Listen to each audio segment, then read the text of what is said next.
When it comes to the different subjects of theology, we have done in the last few weeks some good Christology. You're welcome. The list of titles of the Messiah. We've done some good Christology. We even dabbled a little bit in eschatology, end time stuff. What I'm talking about that we're doing tonight is we are doing demonology. Now, just disclaimer here. This that I'm going to say tonight, I feel like I need to say this disclaimer. You need to know this disclaimer every Sunday. But this that I'm going to say tonight is not all there is to say on the subject of spiritual opposition. Of course, the Bible is big, and there are a lot of other passages that speak about this. And we have some more incidents coming up in Matthew. So just next week, by the way, will be another little piece that we'll add, and I'll plug some holes maybe next week. Chapter 17 is an important story, but we can't procrastinate anymore. We've learned enough. We've come across a lot in Matthew. We have substantial information, and tonight's passage really just brings it, a lot of it together. So if you're ready, let's go. Demonology 101. Number one, if you're taking notes, it won't be on the screen, but number one, there is a devil. So our first introduction to the idea or the reality of a spiritual opponent to Jesus was back in Matthew chapter 4, where we were introduced to a being known as Satan, an evil being who was opposing Jesus. I mean, we deduced the evil because he was opposing Jesus when he tested Jesus in the desert. Now, if you go back to chapter 4, we didn't have time to do this then. We're saving it for tonight. If you go back to chapter 4, you will find there were 3 different descriptions or titles given to this primary spiritual opponent of Jesus. And so if you were making a list, like we made our list of the Messiah, if you were going to make a list of Satan, I mean, you could do that. We're not going to put anything like it on the screen. Don't want to give him that much airtime. But if you were going to make a list, here are the 3 titles that are used to describe this principal spiritual opponent to Jesus. Number 1, it is the devil, used 4 times in chapter 4. The devil. Number 2, the tempter. The same chapter 4, same being called the devil, also called the tempter. And number 3, Satan. It's the word Jesus used to address him. Now, if you're interested, here are the Greek words for those titles. Isn't that just what you were hoping for tonight? Because the reason I want to get into these Greek words is not just because it's fun, it is fun, but also because I really think when you understand these titles or descriptions, you will come to understand the nature of this opponent and what his intentions are. There's a lot of it just in the titles. And so devil is the Greek word diabolos. Diabolos, that's where we get the word diabolical from. So diabolos, which is kind of an idiomatic phrase or word that means accuser or slanderer. That's just interesting. It's just important actually to load. When you think of the devil, you're not thinking of guys with horns and tail and in tight, black pants, and the accuser, the slanderer. It is the most common name used in the Bible to refer to this primary spiritual opponent, which says something about his primary weapon, to accuse, to slander. That's going to be what he's going to do, to accuse and to slander. It also says something about the ultimate victory that we have of forgiveness in Jesus. Therefore, no accusations stick. And so already you're starting to see, even in the name of what his intentions are, and the victory in Jesus. Number 2, the word tempter is this word that, it means that, to tempt or to test. And we explored that connection back in chapter 4. But if you combine tempt with accuse, you start to get a holistic picture of where he's zeroing in on. But number 3, the word Satan, the one that we know the most, this is also just, I think, helpful to know the word behind it, is the word that means adversary or adversary. Adversary. Right? He is the adversary. He's set to be opposed to God, to God's plan, to God's kingdom, and to God's people. He's an adversary. He's an opponent. His intentions are to bring opposition or to assault God's kingdom and to assault God's people. That's just important. When you think of Satan, again, whatever picture you got in your mind, you need to know he is an opponent.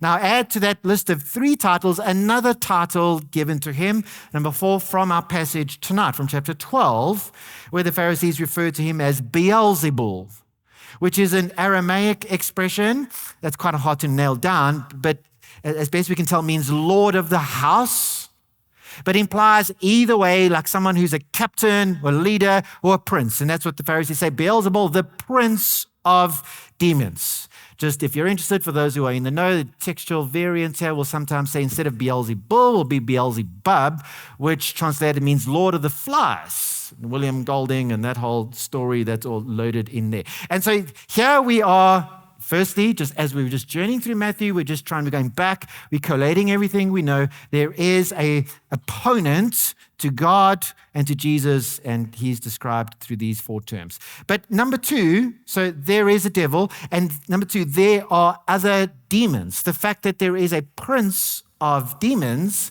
means there is a demonic host. There are other demons. And of course, this is something that we've gathered as we've gone through Matthew. We've seen multiple demonic spirits in action. There's not just one guy. There are multiple demonic spirits. Most graphically, we saw that in chapter 8 with the 2 Gadarene men. And remember when the demons came out of them, went into the herd of pigs, Mark actually tells us 2,000 pigs ran off the cliff to kill themselves, giving us some idea of the number of the demonic host that was active at that time. So there are many demons, and they are organized, at least in the sense that they have a prince or a captain or a leader whose name is Satan. So that's number 2. Number 3, they are even organized to the extent that Satan and his demonic host are referred to as a kingdom. He has a kingdom. Now here you can just see that tonight in our passage. Notice Jesus' wording in his first rational answer to the Pharisees. Every kingdom divided against itself is laid waste, and no city or house that's divided against itself will stand. That's just a common proverb that you can apply in many ways. And if Satan casts out Satan, he's divided against himself. Now notice these words. How then will his kingdom stand? And so even Jesus describes Satan as having his own kingdom, his own realm, and his own host.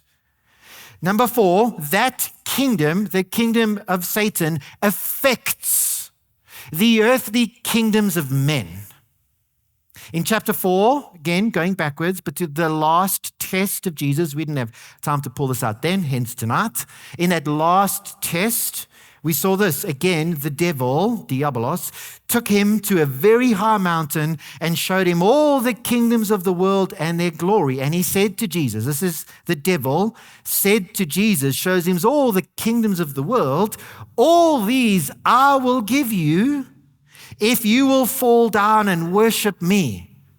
So much to be said about this, but just notice what's happening here. Satan is offering to Jesus leadership, where he's offering to him the kingdoms of the world as though he has jurisdiction, as though he can hand them over because they're his. And notice, Jesus does not say, hang on, that's not yours to give. Who do you think you are? He says, be gone and resist the temptation to bow down and worship Satan.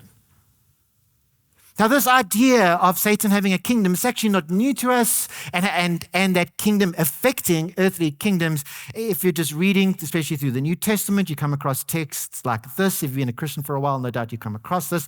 1 John 5, verse 19. We know we are from God, but the whole world lies in the power of the evil one.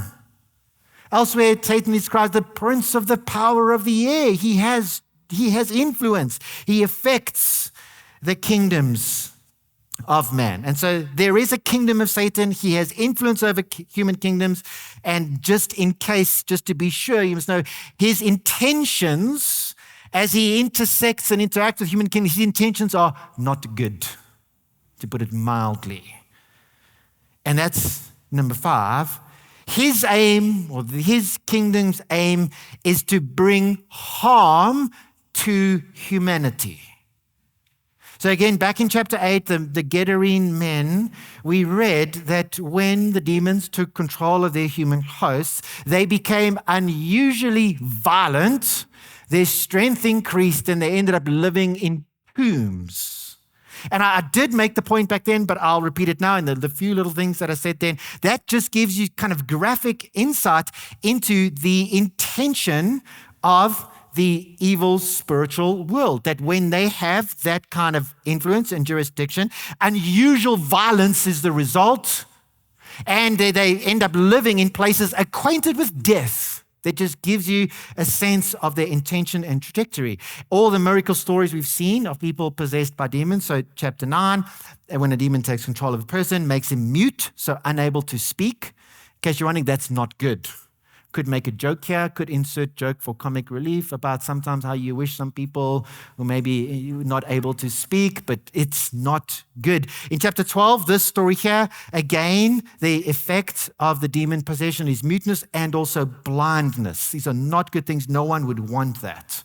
And so we're gathering information here, and it's just obvious. The intention of the demonic spirit world is to bring harm to humans, not just because of their pure, malevolent, wicked wills. I mean, it is part that's just what they do, but also ultimately as an act of aggression against God himself. Because these are his people created in his image, who he's trying to build a kingdom amongst. And so this is ultimately rebellion against God by coming aggressively against his people. It's not like the demon world is like the human world, where with human beings, there are every person, at least every person, is the capacity to do good. And most people actually have the desire to do good things. We just end up doing bad things. It's not like the demon world is like that. It is purely 100% bent on destruction.